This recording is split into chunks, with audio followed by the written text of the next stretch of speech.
as always the case in virtual conferences, juggling the technology proves to be the biggest challenge of the meeting of the minds. We seem to be overcoming those challenges this morning. And I'm also sensing that either JJ read my speech or I read his, but we obviously have many thoughts in common this morning. So, skills.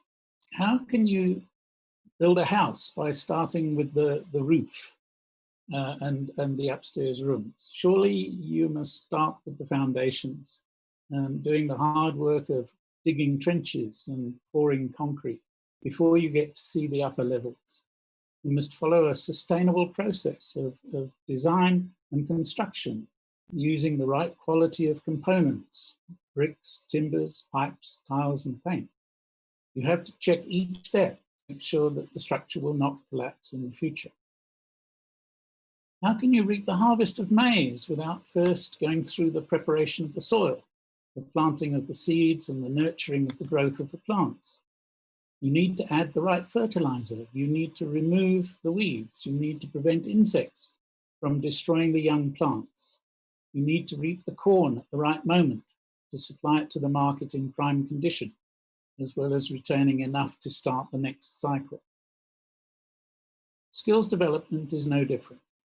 Learning is a pathway, one step after another. Career development is a ladder, one rung after another. While it is possible to skip a step or to make a sideways move, learning can only be accomplished from a sound base, a good springboard. Without a good foundation, it becomes almost impossible for the mind to absorb and make sense of its environment. Experience without context removes the basis for making sensible decisions. Why is it okay to eat some plants and not others? Why is it okay to pet some animals and not others?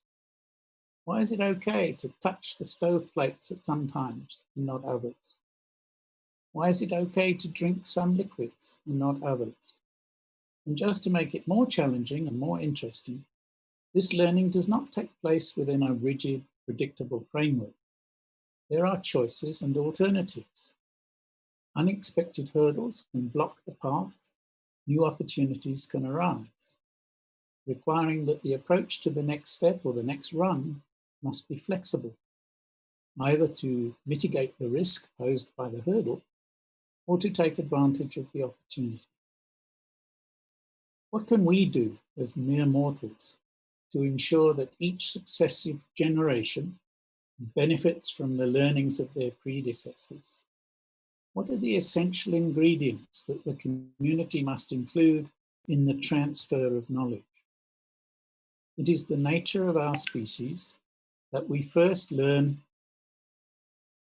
from our parents, our immediate families, our closest neighbors.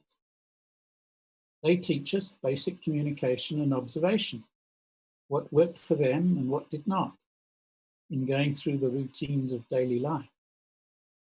But over thousands of years, we've also found it was much more effective if young people were fast-tracked into capability through the services of specialists in knowledge transfer, teachers in schools, artisans in the workplace, professors in universities, preachers in religious institutions. Over the millennia, this process produced many excellent examples of human achievement. Scientists, musicians, engineers, playwrights, entrepreneurs, even the occasional politician. This process provided the foundation for the creation of marvels such as the pyramids, landing on the moon, iPhones, jet airplanes, combine harvesters, the Cahora Bassa Dam, and the minibus taxi. We must not overlook the primary objective of the process, though. That goal is to enable each person to acquire the knowledge and the ability to apply that knowledge for the creation of social and economic value, to enable each one to support themselves and their families in the acquisition of food and shelter, in the enjoyment of quality of life, and in their interaction with other members of the community. It's not sufficient to teach a child to read if the content of the reading does not stir the child's mind into thinking beyond the words. It's not sufficient to teach a person to write if what's written does not communicate ideas to the readers, does not stir new thinking in the mind of the audience. It's not sufficient to teach arithmetic if the numbers are not used to create new models, new structures. At any age, but especially at a young age, learners must be curious, not learning by rote, as I learned my times tables. What are 9/8? What are 11/12? But asking why things happen, why they appear so, how they work. Curiosity is the essential ingredient for self-advancement.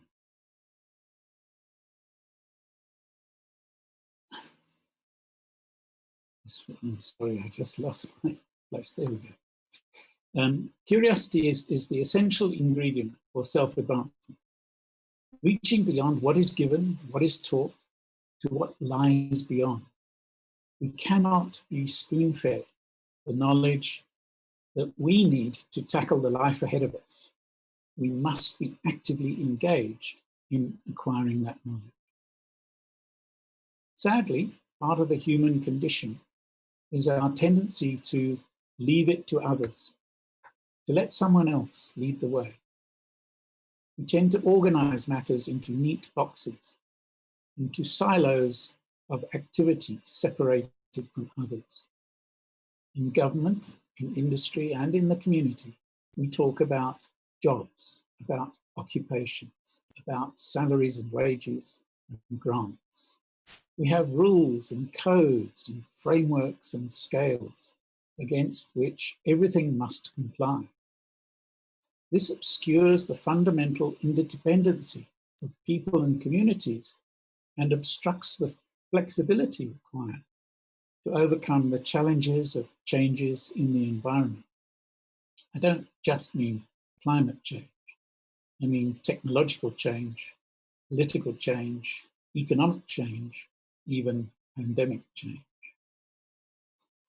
Compared with organizing people within communities, from family size to global size, herding cats is a simple task. No sooner do we solve one problem than we create another. We don't have one group focused on skills development. We have many. DBE, DHET, SACRA, 20-odd CETAs, DCDT, DTIC, DHA, other line ministries, presidential commissions, professional bodies, labor unions, and trade associations. Many, many groups who are often pulling in different directions. We tend to devote much effort to measure the failures of the past, the matric pass rates, the graduate rates, the unemployment rates, without learning enough to turn failure into success. It takes too long to turn a lesson from the past into action for the future. By the time new curricula are in the lesson plans, we've missed a generation. By the time a workplace skills plan and annual training report have merged into a sector skills plan and then into the national skills plan, it's too late to change the direction of funding initiatives. By the time we agree on what constitutes a critical skill, we probably don't need it anymore. I do not lightly heap praise on our government's outputs, but I am very impressed with DCDT's National Digital Skills Strategy, which was gazetted this week. There is very little to criticize. It is the result of good research and displays in-depth understanding of the issues facing our country's future development. I challenge all the stakeholders to buy into it and to seek results in 2021 rather than just promising results for 2031. Long time frames remove the possibility of effective accountability. We cannot eat an elephant without taking the first bite, and we must finish the meal before the meat turns rotten from decay. We sit in our groups and we look out at what we think others should be doing, but we are slow to take the initiative to help them. Industry complains that learners leaving the education pipeline at any level are unprepared for the world of work. But there are still only isolated examples of initiatives to bridge that gap. Government complains that industry does not invest in skills development, but government makes it easier for employers to import critical skills than it is to develop them locally. Does anyone monitor the skills transfer that supposedly follows an immigrant to this country? We watch things going wrong, but do far too little to prevent repetition. We see schools burned and looted, and I think there should be a life sentence for anybody committing that crime. We see made from corruption in procurement. We know scrap dealers are profiting from the theft of cables. So what can we do to move South Africa's skills development activity forward at quantum speed? Collaborate, cooperate, turn talk into action, take responsibility. Industry and government must collaborate to implement solutions for curriculum change, for teacher education, for connectivity, to combat vandalism and other crimes. Employers and practitioners must cooperate to ensure the people who exit education and training pipelines are employed or are capable of generating economic value for themselves. Education and training is a long-term investment with a much greater return for our nation's future than that derived from any short-term plugging of a skills gap. Of course, we cannot ignore short-term issues, but they will forever be holding us back unless we fix our schools and the health of our young people. That is the solid foundation on which skills development and economic growth will be built, on which the future of South Africa depends. Above all, we need a culture shift across the nation, a move from a patriarchal, dependent society to one where equal rights and equal opportunities are practiced rather than preached. As we deliberate on skills matters over the next couple of days, I urge you to find a way in which you personally can move us forward in building a South Africa that works. Collaborate, cooperate, act. Thank you.